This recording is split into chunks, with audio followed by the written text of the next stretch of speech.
Oh, nandun yung tanda natin. So ito, goods, bibiray na. Hindi wala akong pesa dito eh. Ganyan. Mayo sa ilalim. Na. Tanggal nyo yun.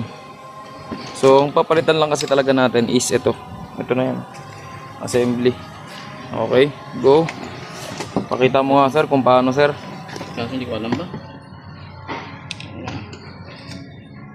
Kasi pa lang ito tanggalin natin kagad Tanggalin yan.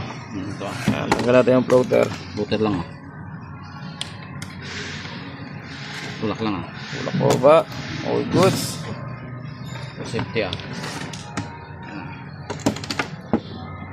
Tapos tanggalan tayo ng ganito Ito lang Ito lang tatanggalin natin, okay. Wala nang daming tanggal-tanggal Yan lang Sikwat lang Mat lang Lagnot na laibot